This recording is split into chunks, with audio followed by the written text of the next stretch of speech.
ukuthula kwaZalwane inkosi yomsamo ayibusisa okwesibili tabanya bubedi idinga ukwazi ukuthi thina siphumile swele asiba abantu Roma 12 verse 2 Roma chapter 12 verse 2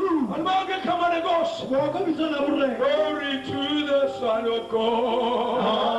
Glory, glory.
Uzaza wabu kuyele kuso ngoba icawe yambi sibuyisa izinto ibikade izithabile. Kayibona bamahamedi ayahamba amahamedi ahanjiswa sizinto esikhathwe icawe. Ibona icawe noko kuyesha umnotho lo. Funeka izinto zikhathwe uThixo ngoba uThixo akakhabi kaphina right. Into athe kuwe irongo uyawuthi awubhubha irongo kodwa into ekhathwe inkonzo yathi inkonzo irongo xa kufike enye leadership ibisenye into iyayivusa libilanisile ngenxa yoba ithenga amakholwa abe maninzi. Uyabona ke uThixo into endimthandela ngayo akashoti ngandumiso akaculelwa ngoma uThixo ngabantu abaxokayo. uThixo uyakwazi ukuthi indalo imdumisa abantu bengekho. uThixo asimenzeli favor xa simkhonza kodwa usenzele ifavor yena uba simkhonza. So asikhonza yena senzeni yena ifavor, noba ukhonzanga noba uyanga ecaweni akahlupheka uThixo, akashotanga ngokudunyiswa kubuhlelekana. Amen khona. So kufuneka uyazi uba xa usiya endlini kaThixo aniyokwenzela Thixo mhlawumbi uThixo unosizana udinga abantu. No, nguwe osengxakini. Nginembuzo lapha sebenizokwenza nje. Engizombuza mfana impela uthisha nabafundi. Right. Umbuzo nje. Ngifuna ubone ukuthi namhlanje mawuzikholweni usulethwa uNkulunkulu ekwethemba ngezinto amthulana inyama ngithi akanayo iBhayibheli lithi uNkulunkulu usiza nawe zonke ngasikhathi sonke angithi qiniso right ngizombolisa imisebenzi lele lenzo usithi uNkulunkulu usiza nawe zonke ngasikhathi sonke uNkulunkulu uhlala emntwini la khona umuntu nje noNkulunkulu njalo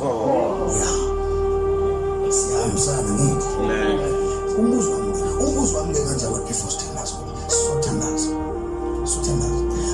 angithandi bazalwane nichithe isikhathi sikaNkulunkulu ningasichithi isikhathi sikaNkulunkulu ngoba noNkulunkulu akasichithi isikhathi niyayizwa ngisho niyayenza lo mistake ngizomchazela ukuthi into nje elimaza uNkulunkulu ngani ile eniyenzayo ningayiboni.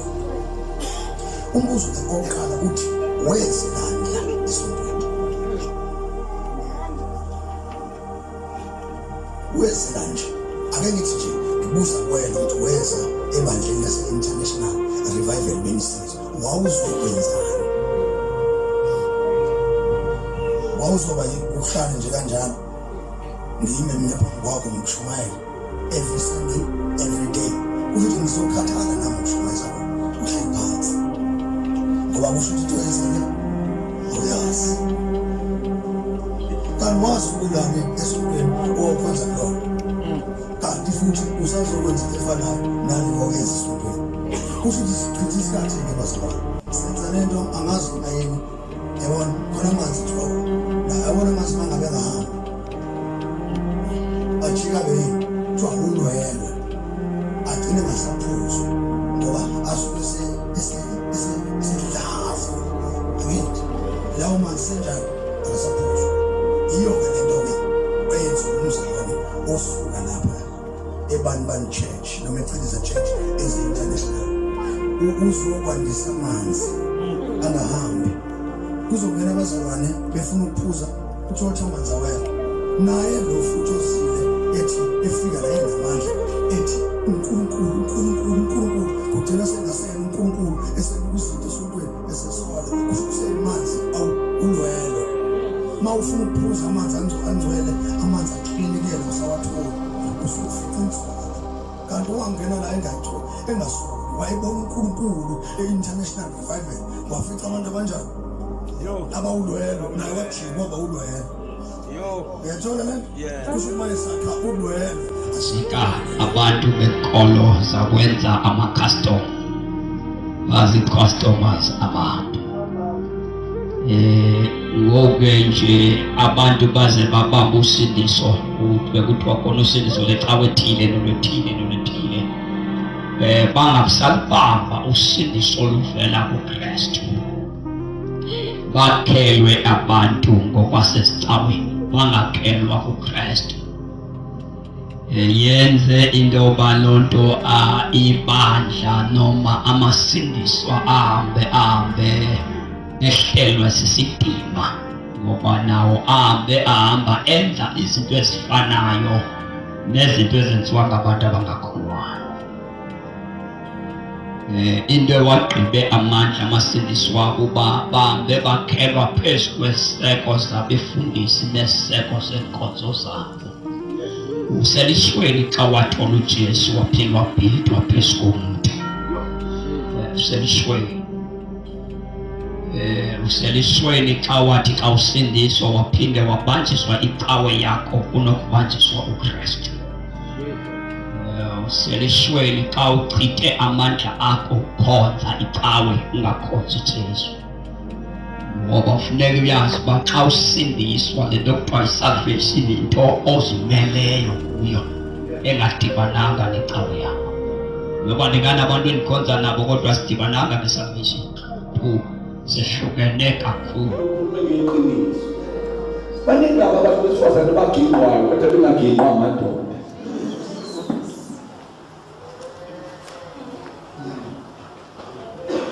Egingwayo yini oxa into ingagingwa agingwe yiko kuhlabelele kwase kwamnandi ungajuli.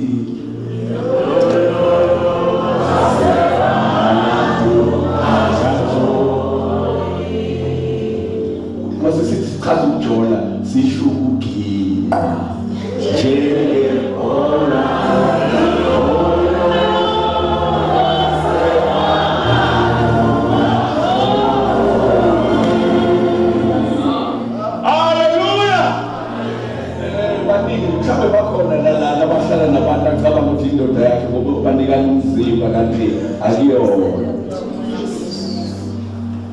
Which is from China. Ngicela ukubuza wabaleka kwesifazane. Esikudlisa lokho angithiwa baleka angike ngivumi. Angithiwe senjani? Kodwa wabaleka eshimbi. Usho I'm coming back. Angibaleki Jesu. Ngishiya lokho bezokwenza la ushimbiza. Wagijima waye edolobheni la ethathe khona amadoda abantu. Wathi ozani nizobona umuntu omtshele konke enikwenzileyo kungeke nguye uKristu na. Bathi abantu thini ubona uJesu wathi ozani umtshele konke. Uma ufike uyatshela unesho ungatshelanga indaba zakho. Ungatshelanga ukutshela indaba zakho ulungise zona. Athi unkosikazi wami tshela umyeni wakho ukuthi akavume aphenduke. Ngalwa bengihlale ngikhuluma ngengelosi kodwa ngikhuluma ngento engingayazi. But isikhathi ngilesibhedlela ngayibona ngezansi kombhede yama khona. Yathi uphethe into zami kodwa unechashaza.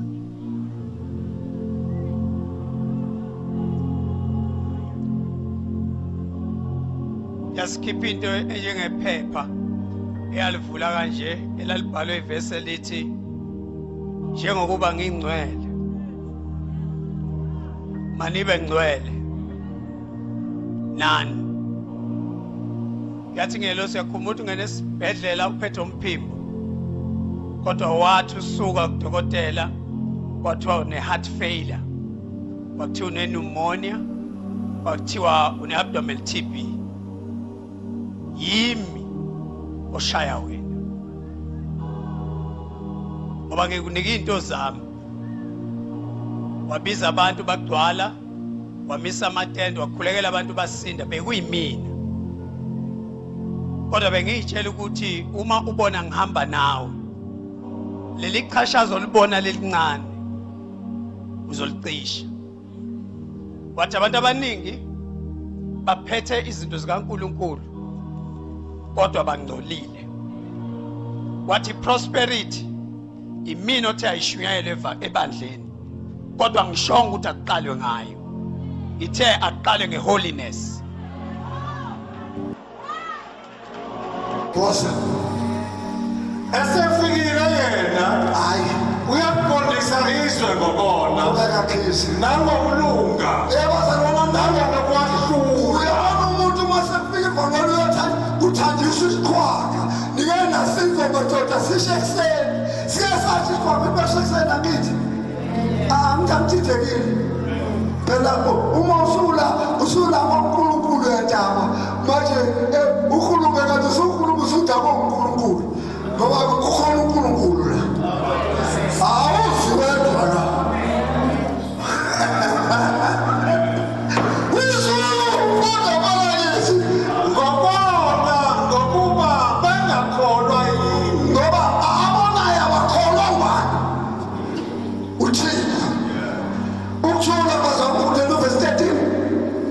Verse 13. Yes.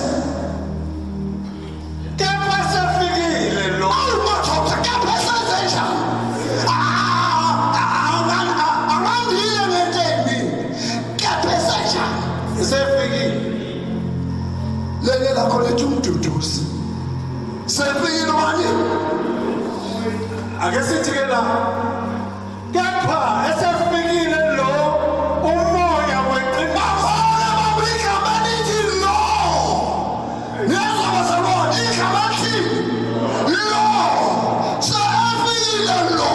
Jesu funda wakhuluma ngoJohane funda Wamfundisa uyamfundisa iqiniso lonke akayi usikhulumela khulumela wakhe yebo kodwa lokho akuzwayo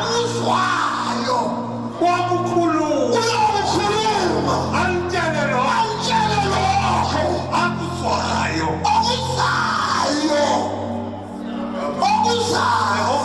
yes antshele lokho okuzayo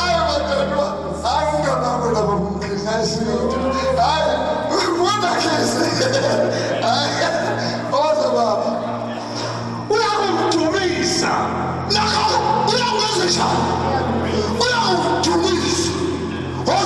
lokhu uyakwamukela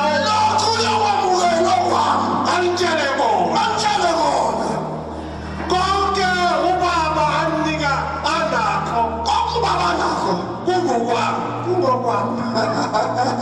Zukhaya kokubaba nakho kabani kungokwami hayi madoda uyabona umuntu makathola umuntu wele ngiyakhumbula mhla ngehlela madoda ngamsenkopolo Hallelujah.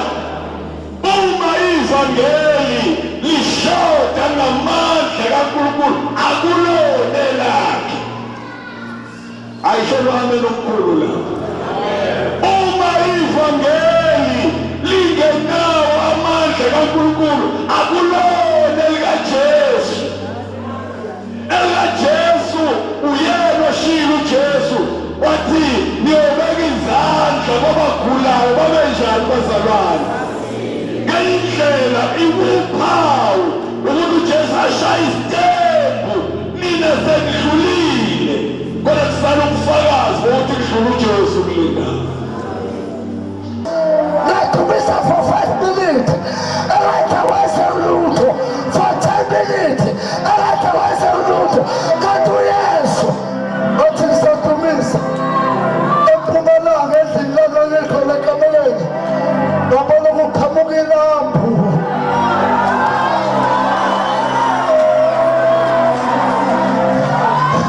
ngamawuthumisa nokukhanya wakusondela. Hallelujah. Come on, it's I lay my life. Ilambu liqhamuka empumalanga nalo liyasondela.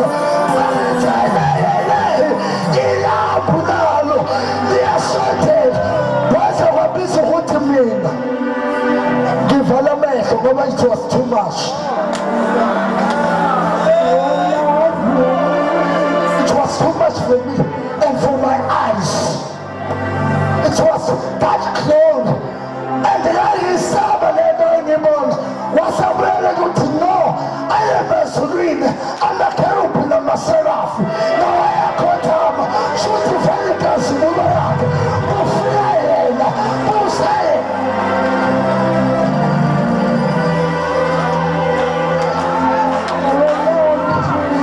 ngovala amehlo uma ngovala amehlo leyantitho leyiqobezela ngayo leyimanganisa kabisa ukuthi amehlo ngawavale kakhulu noma ngawavale kakhulu kodwa still yayibonakala ukhazikhazi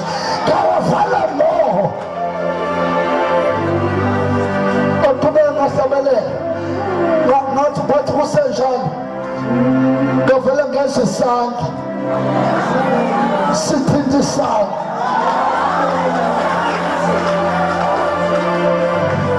bathi mina yini engithintayo lolu hlangothi lalifile linganama-senses kodwa ngesikhathi isandla siphinda kwabuye ama-senses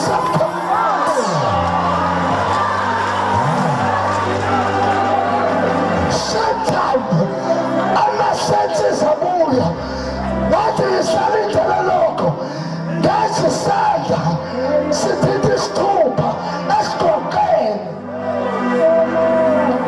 ngasizwe isithupha sikhulu wathi into engilulayo ngoba ngiyanga dokotela lesi isithupha sithi khulu sikhulu lesi umuntu uthi khulu uthi khulu lesi owesithathu uthi khulu uthi khulu lesi owesithathu uthi khulu uthi khulu lesi owesithathu uthi khulu lesi isandla silulela lesi ngalo ethusile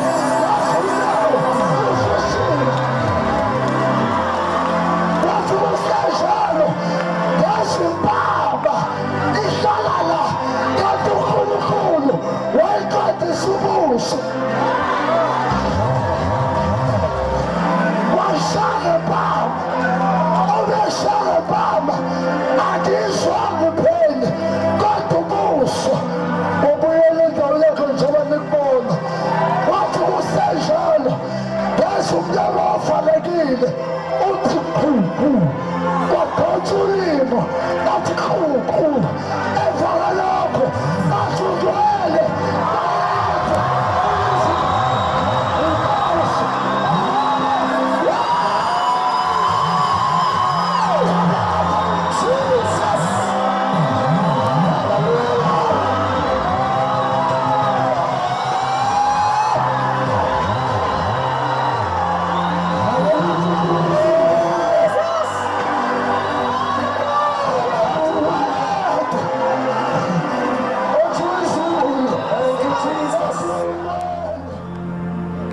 lokhu nelanga nenyanga kuyakhothamela ake ngicela umfundisi umsizazi akaze osithandazela kulo mbhobho.